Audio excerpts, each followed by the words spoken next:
Good evening, ladies and gentlemen. Welcome back to another exciting virtual experience with the Foss Waterway Seaport and, of course, Pretty Gritty Tours. I'm your guide this evening, Chris.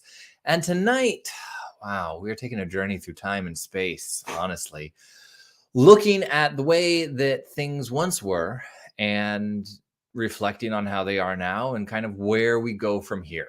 I think is my best encapsulation of the entire thing. But first and foremost, it's so good to see you guys tonight, and I'm glad you're here. If you have questions, please let me know along the way. I'm always happy to answer them as best as I can. And if I don't know the answer, I will tell you that, and then I will find it, and then be very irritating about letting you know that I found it. That's my promise to you. Tonight, pollinator gardens. I feel like this is a topic that people know either a lot about or very little about. It seems like it's becoming more and more of a discussion that people bring up. It's very in vogue right now, and it's a good thing because it's really repurposing and reclaiming space and turning it into something incredibly useful. And when we're looking at Tacoma's history over time, I think sometimes we use different lenses, macro and micro, and looking at the big picture a lot. But sometimes when you look at the tiny pieces, you really get a very good sense of what comes out of that.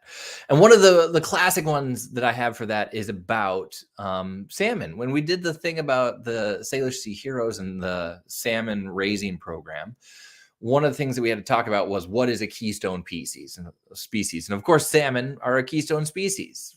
Salmon, while they may seem unassuming, are the building block that so many other species rely on, from the very small to the very large, and that those all play together in a very intrinsic game of Jenga, supporting not just our ecology out here, the way that the world works, but also our economy. And so you take out one very important piece and it all goes away. And of course, pollinators are that exact same thing. They are a keystone species. So when we're talking about the pollinator garden, get amped. And when we are talking about pollinator gardens, we're talking specifically about a new one that was installed very recently, just on the western side of the Foss Waterway Seaport Museum. And here's some shots of them in action. This is them doing some repurposing of the gravel out there. And pay attention to that flooding, right? You see how much water was just gathering on the side? This is compacted gravel, and it was just acting sort of as a water trough, but not really doing anything else. And they came in and they installed this pollinator garden very, very recently. And of course, all of this is thanks to the dedicated work, effort, and financial contributions of WSU Pierce County Master Gardeners, the Pierce Conservation District, Port of Tacoma, Tacoma Creates, Tapco Credit Union gets a big shout out for this one, and of course, Columbia Bank. And together, these powerhouses, these scions of the community got together and did something. And while some people were like, this seems like a small thing, I'm here to assure you that it was actually tremendous and will have lasting and resonating effects through on out. So you've heard of the butterfly effect. Tonight, we're bringing that up. We're just going to call it the pollinator effect, because not only butterflies, but bees and beetles and so many more can be pollinators. So this is the garden. And I want to give you guys a moment to hear from Melissa Buckingham. She's with the Pierce Conservation District, and she was instrumental in this project. And she is well versed in this topic, more so than I. And so I think she should be our keystone speaker, so to say. My name is Melissa Buckingham. I work at Pierce Conservation District. I manage the water quality program. We are at the Foss Seaport, and where you see behind me is the newly planted pollinator garden. The Foss Seaport approached the Pierce Conservation District because they wanted to improve their frontage. They knew that there were some water quality concerns because the roof does not have any gutters, and so all of that stormwater was hitting the roof and then coming down at the time on compacted gravel, and cars were parking on it, and that was adding a lot of pollution. So they wanted to be able to do something to, one, reduce their impact on water quality, and two, to beautify. So we were able to put in this pollinator garden. We have the crushed gravel to be able to help with the stormwater running off the roof and infiltrating into the ground. And then we put in pollinator habitat to be able to provide some opportunities for our local bees and birds to be able to access some food and habitat down here near the Port of Tacoma. So the plants that you see are all drought tolerant plants, which means that after establishment, which means 3 years of having to water over our summer months when we don't get much rain, all of these plants will not need any more supplemental water to be able to thrive. So we have a lot of here on the lower growing sedum, which are stone crops that are going to be a nice blanket of color and a lot of flowers in the summertime. And then we have a lot of prairie plants that are planted here in between the two rails. The goal of the conservation district is to help property owners manage the natural resources that they interact with the most, which are the resources that actually interact with their homes. And so we work with private property owners all across Pierce County to best manage their natural resources. I'm with the water quality program, so I do things like putting in rain gardens where we direct roof runoff into a garden that helps the water soak into the ground. We plant trees to be able to put canopy cover over our hard spaces. We remove grass or other hard surfaces to put in things like pollinator gardens, like what you see here. And we also do pavement removal. So if we have unnecessary pavement, we rip that out to put in rain gardens or other helpful habitats like what you have today. And I think that is a beautiful summation of what's going on here. And there's some, I'm not even going to call it high level stuff. I think I went into the whole thing a little bit ignorant and really expanded my understanding of what the heck is going on here. And I kid you not, I was trying to find a picture or a video of it somewhere, but one of the best visuals I've seen in my life of the way that like water and runoff works was at the seaport. They have these cool plastic sheets, right? And they've got different topography on them, but it represents like a neighborhood. And then it's got like a little mountain section. And then they've got like a downtown commercial section and then like an industrial port and whatever.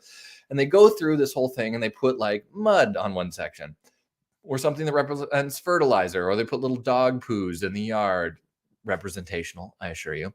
And they put all this stuff, all this schmutz all over this plastic sheet. And then they take a picture of water that represents rainfall or a mister or whatever. And then, you know, cover the whole thing with water. And it all channels together down into the basin at the end, which is the ocean. And in our case, Puget Sound, you know, right out there in Commencement Bay.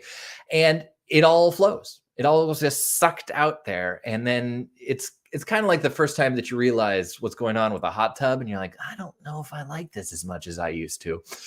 Once you realize everything that collects together in the water and how easy it is for something to get just run off like a slick sheet or asphalt or plastic or whatever out into the water, it becomes terrifying to the point where you're like, oh, I think about this a lot now.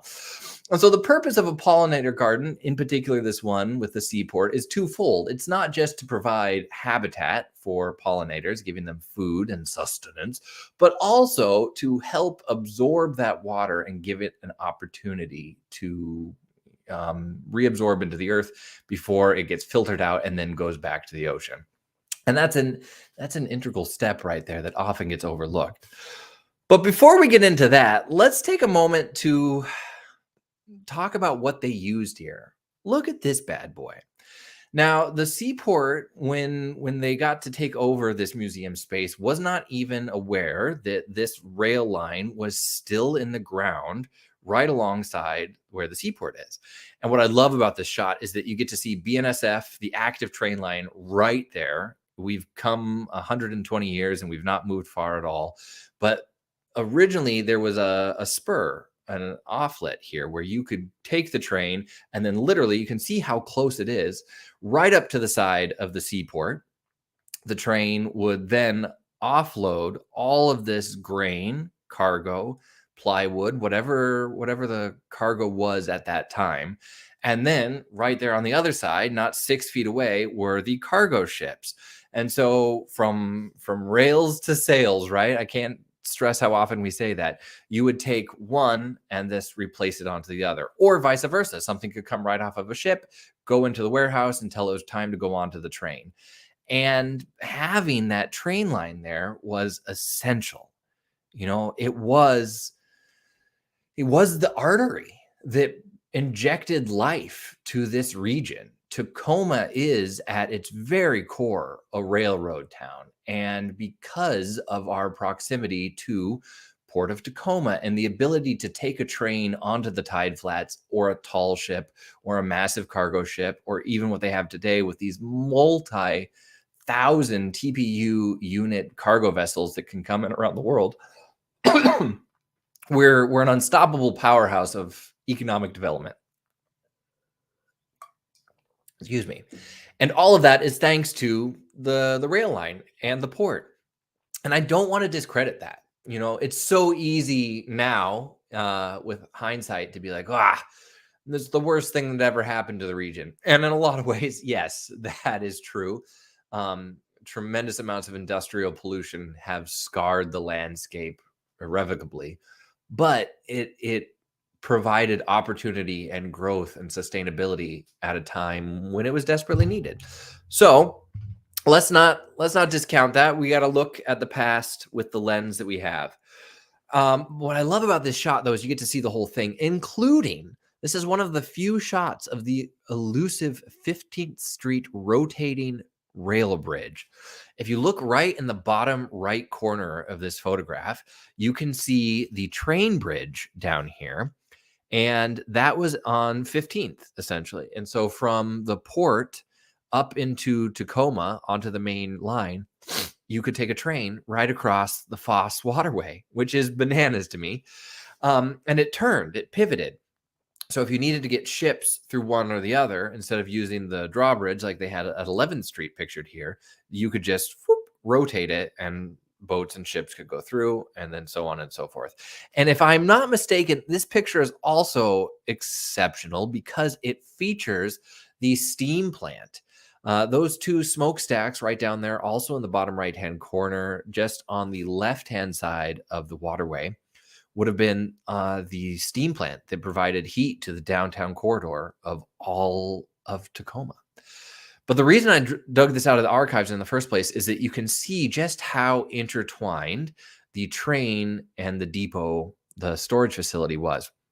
Now, by this point, several sections of this mile-long grain warehouse had already burned down, leaving those 3 gaps pictured there. But the seaport is the one, if you go up from the drawbridge, it's that next one up, not before what is now essentially Rock the Dock. And it is the last remaining section, right? Every other part of that mile-long grain warehouse burned down, was destroyed over time. Thanks to the brick firewalls of the Foss Waterway Seaport, it managed to retain its integrity and survive into its blissful old age. But it was there, and it was so important how close it was to the train. And you can see here's another great one. It even extended further at one point into the other side there. And so you can see all of this timber that's actually going out onto one of the tall ships that had come into port here.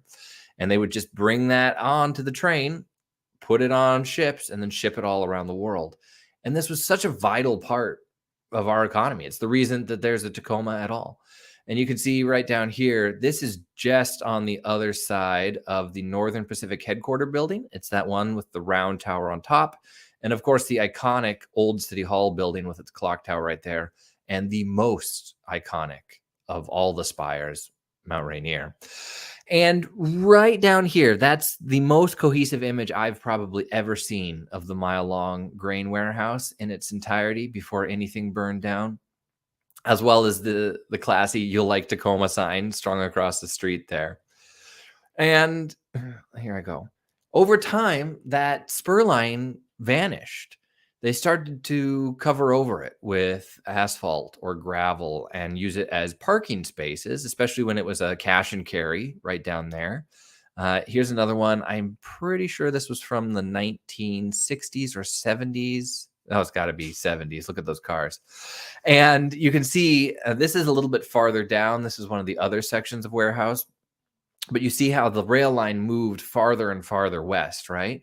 And eventually it was forgotten that that spur line was there at all.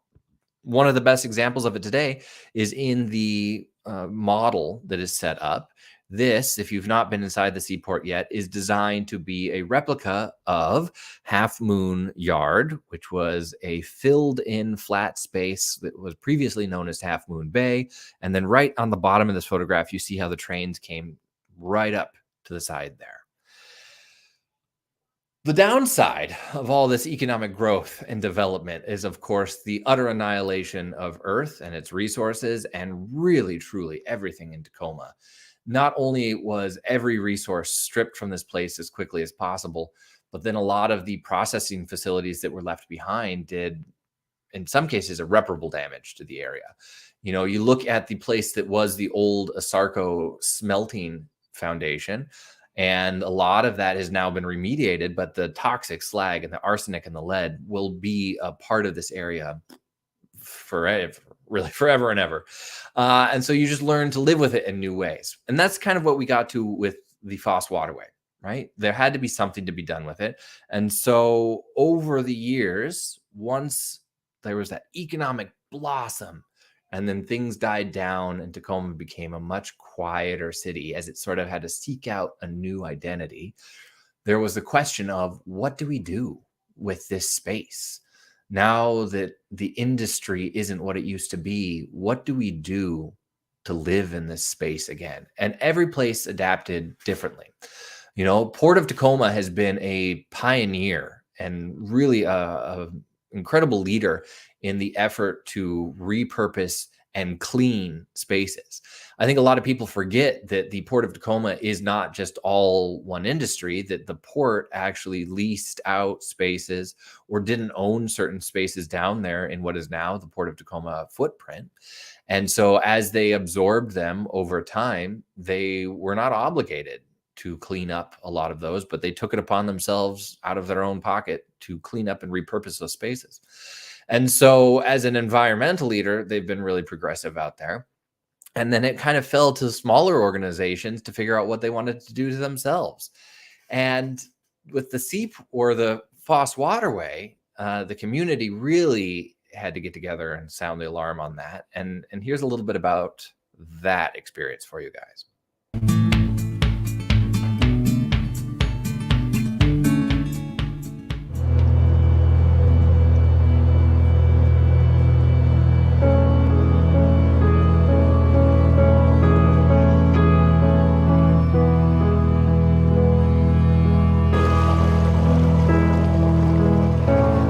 Well, I remember back in the 1970s and thereabouts, there were all kinds of businesses that were great for jobs back then, but over the course of 100 years, those businesses, and not just along the shorelines, but inland a little bit too, they left a legacy of pollution.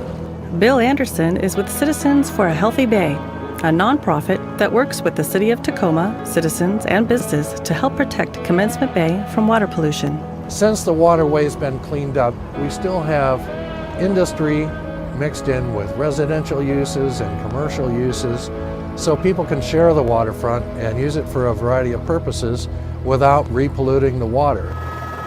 Located in the heart of downtown Tacoma, the Foss Waterway is a 1.5-mile-long inlet connecting to Tacoma's Commencement Bay and Puget Sound. While a thriving waterfront today, once it was characterized by oil sheens, coal tar deposits, and dilapidated buildings. In 1983, the EPA declared it a Superfund site. We spent about 10 years working with EPA to identify the different people that were responsible for the contamination and how we were going to clean it up. In 1994, we started the cleanup. We completed the cleanup in early 2003, and we've been monitoring ever since. So it's about 10 years since the cleanup's been complete.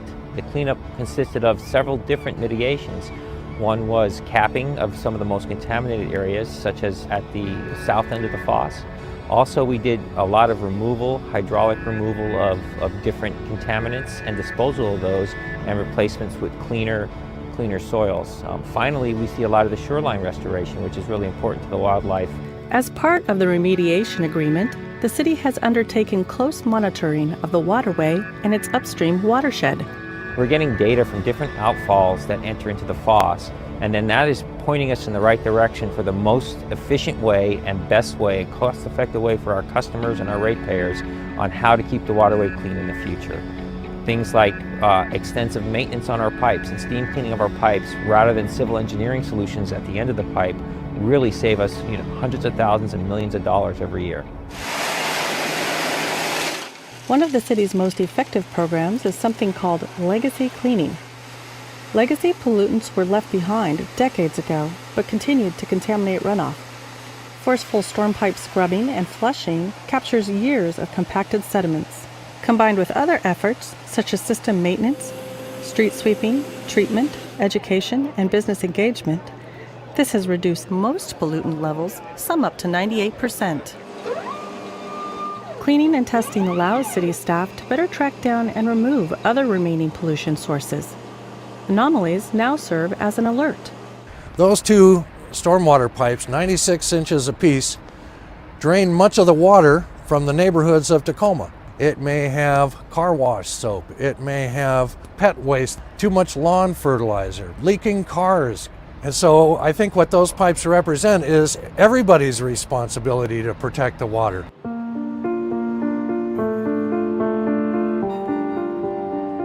While the cleanup has been important for environmental reasons, it's also significantly tied to economic benefits. The Foss Waterway is one of the most important development areas in the city. It's the downtown's waterfront. It's one of the first images you see of the city as you're approaching Tacoma and as you're entering the downtown. Tacoma's pioneering stormwater and the Foss Waterway work is getting international attention. As one of the nation's premier programs, Tacoma's discoveries are also helping other communities. The mission we've done in cleaning up this waterway over the last 20 to 30 years really shows that we can have salmon, we can have all the great things of the Northwest, and we can enjoy the waterways without polluting, keeping it clean for the long term so that our children, our grandchildren can have just as much fun with this environment as we do.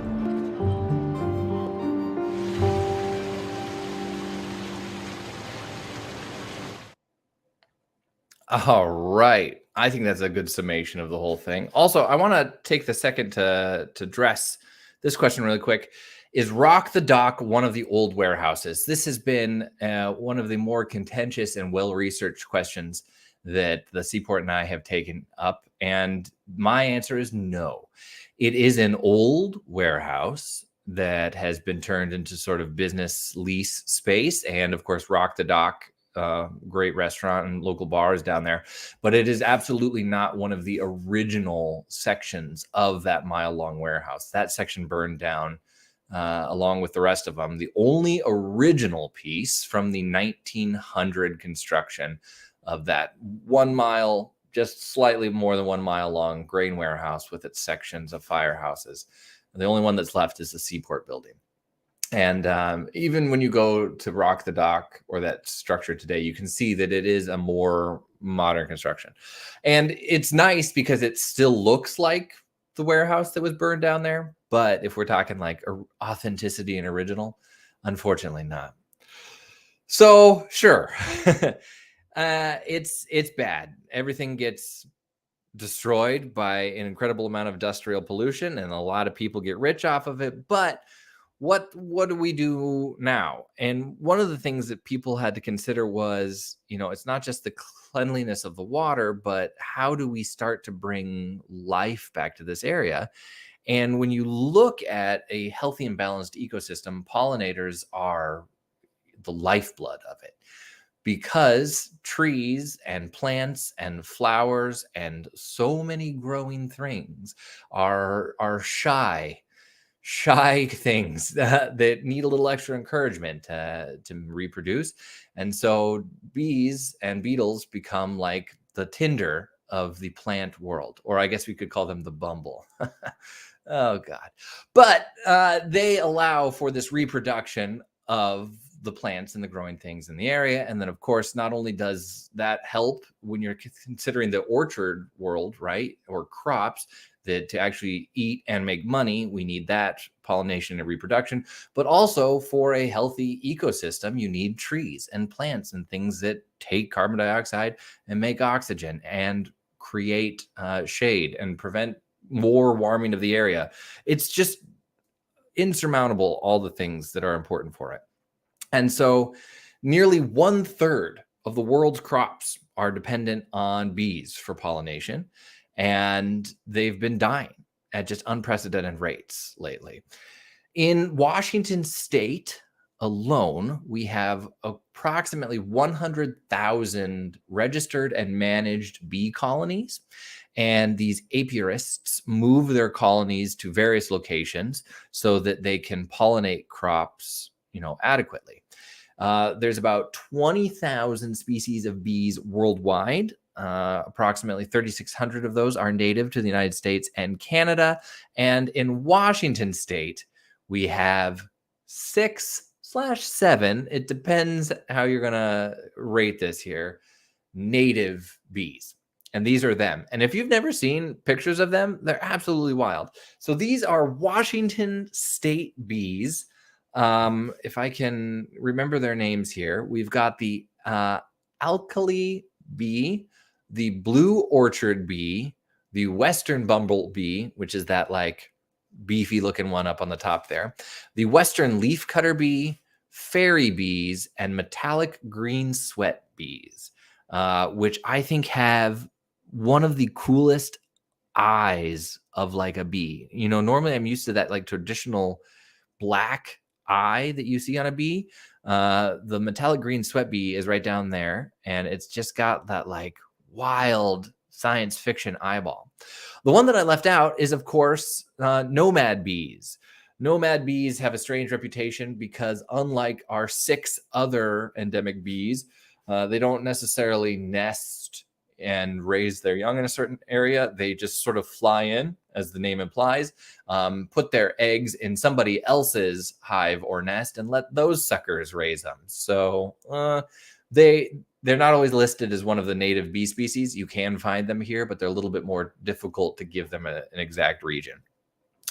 And yes, are there other pollinator gardens in Tacoma? Absolutely. So the program here, it isn't just dedicated to this area. The Washington State University Master Gardeners are really big advocates for helping people develop pollinator gardens, as well as the Pierce Conservation District works with local businesses throughout the area to help them take spaces and then turn them into something more than just a plastic bag on the ground that collects any sort of pollutant and dumps it into the waterway. They turn it into this pollinator experience.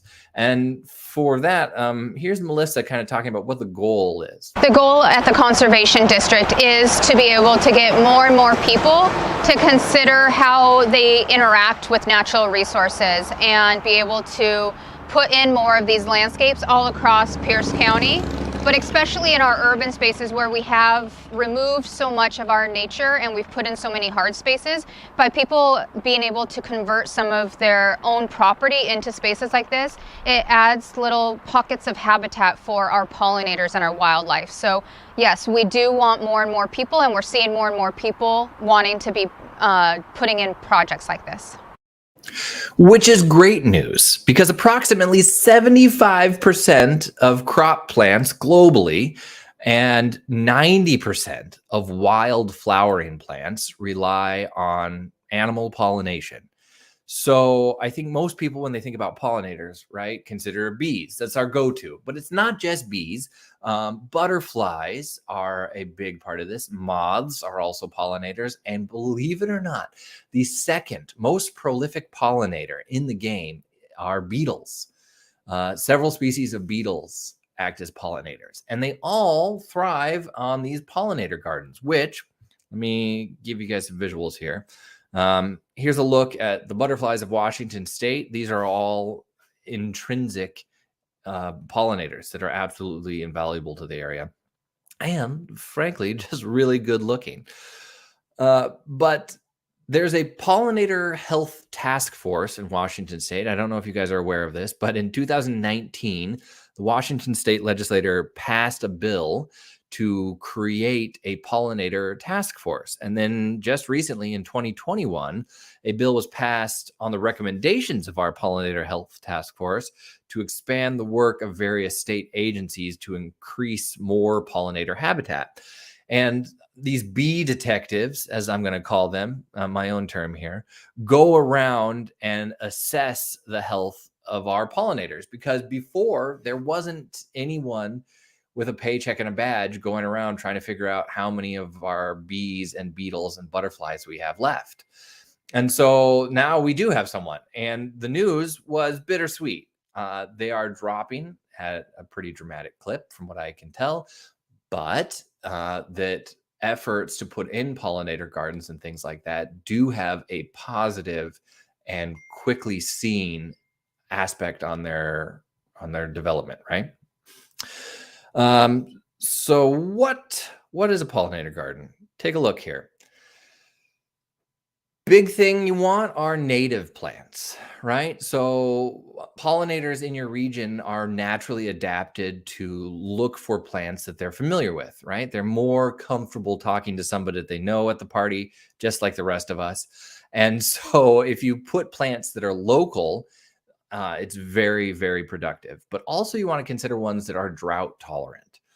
Like Melissa was talking about in the beginning here, you don't necessarily want something that has to be watered constantly, because then you're really contributing more to the problem than the solution. And for drought tolerant plants, they're given a leeway. It's a 3-year period there where during the summer, when things are drier, you have to give them supplemental water, put the sprinkler on them for a little while. And then once they're good and sturdy, they can take off on their own and survive any hardship. It's basically like raising children. You just got to give them a little extra support in the beginning, and then you can chain the locks once they get to a certain age. It seems totally fine. It's worked for me, and it will work for your pollinator garden. The other big thing is that you want something with a little bit of chaos to it. You don't want the finely rowed gardens of Kensington. You want something that's got a little chaos to it, and that actually allows pollination within it more aggressively, but also just allows pollinators to find it and identify it a little easier. Diversity and showiness are big things too. So you really want to consider a pollinator garden that's got a lot of flash to it. You want flowers that bloom throughout the season. So if you consider things that are going to roll from spring to fall, you're going to get more bang for your buck and increase the effectiveness of your pollinators, right?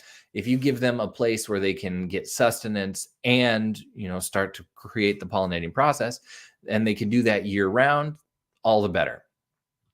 The last thing that you want to think about here is keeping it chemical free.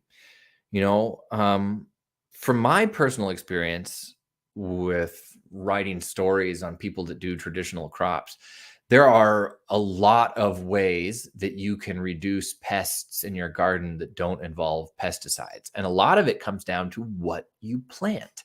It turns out the types of insects that like to eat things, nasty little buggers, are also deterred and put off by a lot of different plants. Mint and lavender are usually great examples of that, but there's a never-ending supply of things like that.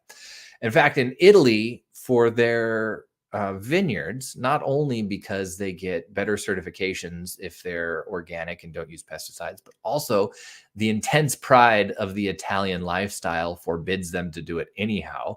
What they've been doing for the last 1,000 years is that at the end of vineyards, they will plant in alternating sections, a rose and then an artichoke. And so at the end of every line of grapes in an Italian vineyard, it's not uncommon to see a rose bush and then an artichoke bush or stem. I don't know what an artichoke grows in, but what happens is that these things that like to eat grapes and destroy the vines attack those plants first.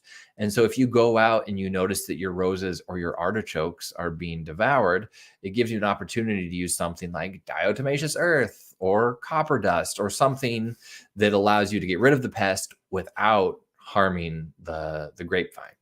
And so those early warning plants and deterrent plants are a big way to make a healthy population in your pollinator garden without relying on pesticides. Because as we've mentioned, if it goes on one plant, it ends up going out into the ocean here. And so pollinator friendly practices, here's some for you. Again, native plants, variety, flashy plants. Those are the big ones here. Another one too that people often forget is habitat for these bees. While we like to consider the European honeybee as sort of the flagship member of the bee world, a lot of our native bees in Washington state are ground nesters. They're burrowers. And so leaving patches of bare earth can actually encourage these bees to set up shop nearby. It's kind of like having an abandoned parking lot in Tacoma. For sure, someone's going to come in and develop it as soon as you've got it there. So that said, it's kind of the same thing. Another thing with carpenter bees and mason bees in particular, you can create little tiny nesting spaces out of just like hollow pieces of bamboo. They like things that have little condo setups. So you can create just one of those, hang it as a decorative piece on your wall, and mason bees in particular will find it and be like, oh, shoot, we could live here for nothing. And they will, and save your life by keeping the earth moving. The other thing that becomes important about these is the water. So you can have a pollinator garden, you can have a rain garden, and you can put those hands together and have a pollinator garden that works as a rain garden as well. And by finding a shallow indentation, the low point in your yard, and then creating impervious runoff chutes, whether that's tubing or plastic sheeting or whatever, that allows water to run from something like a parking lot or a driveway into this area, two things happen. One, you water your plants. Hey, presto, good job. Two, the plants then absorb that moisture and filter it, and then it can seep into the ground at a deeper level and eventually join the water cycle once more. But a key part of this is the root system. Local drought-resistant plants tend to have a deeper root system in comparison to something like grass. And grass is truly the devil of this whole conversation, because not only is it impermeable a lot of the time, but its root system is incredibly shallow. Again, like a lot of the people on Tinder, I'm not judging you, I'm just saying facts. But these plants, by having a deeper root system, actually allow more absorption of water and a greater filtration before it is then sent back out into the world. And a key element here is the mulch here. You want something that will absorb that water. And while the vast majority of things that have contributed to this problem are non-porous, non-permeable things like asphalt and concrete, streets and driveways, compacted gravel and whatnot, having something like loose gravel or mulch is incredibly beneficial to a rain garden. Which, here you go, this is actually from the Pierce Conservation website, if I'm not mistaken here, and is a really good illustration of what you can do to create your pollinator garden and rain garden as well. And you see that they've created it in a low spot here, with the existing soil all around it. And then there's sort of a little berm on the edge there, which contains the water during heavy storms. So you'll have a little bit of pond for a little while as it drains down into it. And again, you want native, non-invasive, drought-resistant plants. That's the thing here. Yes, Pacific rhododendron, that is a great one. Lavender is a huge one out here. Yarrow. Yarrow is not only just a super cool plant with a ton of traditional uses, but also is incredibly hardy and, works well. Good to see you guys. I'm glad you're all tuning in tonight. So rain garden, pollinator garden. What's our big takeaway here, Melissa? Well, I'm glad you asked. More and more people are coming to us asking how can they not be part of the problem and be part of the solution. And the biggest response I can say is remove grass. Grass is such a high input landscape between, if you want to have it be green in the summertime, you're putting a lot of water on it. If you want it to not have weeds, you're putting a lot of chemical on it. If you want it to be lush, you're putting a lot of chemical on it. And then it also will form a thatch where it doesn't allow for water to actually infiltrate. So a lot of the water that hits grass will actually run off into the storm system. And any of those pollutants, whether it's dog poo or any of those chemicals, run off with it. So people are saying, I don't want grass, what can I do? And this is what you can do. You can put in a lot of drought-tolerant, pollinator-friendly plants that are going to add beauty and ease to your landscape and also be part of the solution. I got a great question here. Yes, mason bees are absolutely pollinators. They're adorable. They live in their little bee condos. They're great friends, and they are super, super calm and great. And yeah, I'm sorry, guys. Get rid of your grass. Grass is a huge part of the problem, because while it looks great and it's fun to have, the kids run around on, it becomes a big problem for both water penetration and absorption as well as pollination. And, the water is a huge thing that people talk about, because, if you have something that floods like this, you have an instant opportunity to turn it into a pollinator garden / rain garden. And just by creating that space, you reduce the amount of flooding, you increase the amount of pollinator possibilities, and you have an opportunity to clean that water before it goes out. And one of the big ways for that is gravel. They were looking at driveways. Was one of the big assessments of the studies in this area. What about driveways? Because driveways are terrible for the environment. Not only do they collect all of the sort of runoff and detritus that comes out of a vehicle, but then they just slough it right into a storm drain 9 out of 10 times. And so crushed stone driveways and gravel driveways are infinitely better. I guess not infinitely. We could use a scientifically term of I'm sure they had it exactly here, but it is vastly better for the world and the environment than a traditional driveway. So here it is. Native bees are a keystone species, and not just the bees, but the beetles and the butterflies and the moths. We always forget that moths are pollinators too, I think, or at least I do. I won't speak for all of you. So this was an exciting opportunity to take what was this essentially just rough gravel trough on the side of the seaport. And it was, doubly detrimental, because as a 120-year-old building, they didn't have gutters on the side of the roof.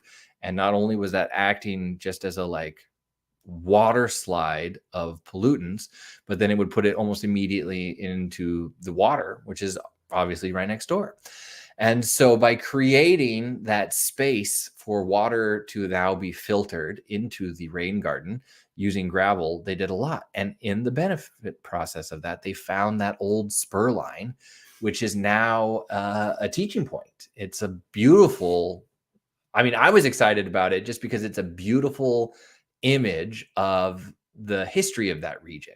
And so it really got to showcase it. And now it gets to become part of the pollinator garden, really just stacks on stacks on stacks. And so here's a little visual of it so you can take a look around.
feeding Tacoma right there.